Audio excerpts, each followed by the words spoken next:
Qual a forma ideal de financiamento da campanha política? O sistema eleitoral brasileiro é justo? Essa e outras perguntas foram discutidas em uma palestra sobre reforma política sediada na Câmara. O encontro teve a participação de aproximadamente 50 pessoas e deu origem a um documento que será encaminhado ao Congresso Nacional. A reportagem é de Aelton Aquino. A palestra foi organizada pelo Fórum Permanente em Defesa do Ribeirão Pinheiros, que dessa vez discutiu política.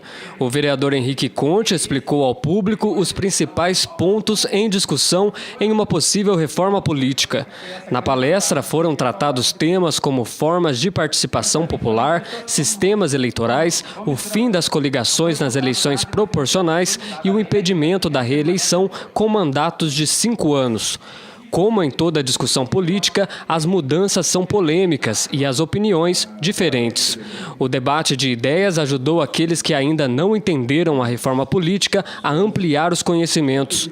Esse participante acredita que a discussão feita em Valinhos deve se estender para outros municípios. No meu ponto de vista, a sugestão que eu até apresentei na plenária aqui foi de emitir uma carta de Valinhos, a princípio, uma discussão local aqui do município, depois saindo uma carta de Campinas, em cada um dos municípios vizinhos aqui também da RMC, fazer da mesma forma também, e depois um movimento maior da RMC como um todo, um outro evento em que uma carta maior sairia e desta carta poderia ser lançado, inclusive, um possível plebiscito aqui do regional nosso aqui, né, da RMC.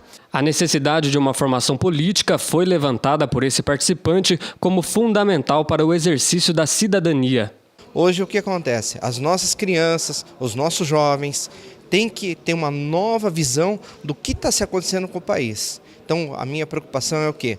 Que volte nas escolas a educação moral e cívica, que volte nas escolas, na faculdade, o colégio eleitoral, que tenha mais envolvimento da população. Esse é o meu foco hoje, que eu debato muito, que eu acho que deve ter. Após uma discussão de mais de 2 horas, os participantes chegaram a um consenso.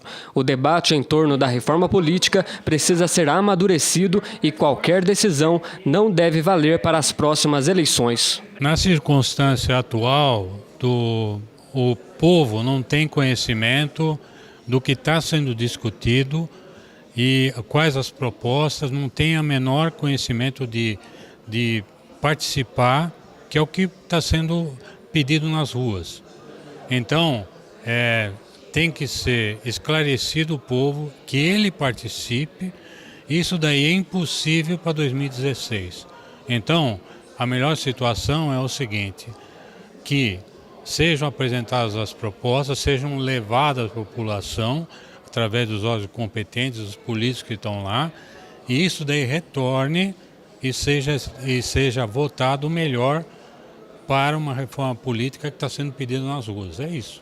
Deveria haver uma participação maior da sociedade do Brasil todo nessas questões da reforma política, ou seja, os congressistas ouvirem a sociedade e debates como os que aconteceram hoje deveriam ocorrer em todo o país, e isso sim, a vontade popular é refletir sobre o nosso Congresso Nacional para que saia uma reforma política realmente voltada para os anseios da população.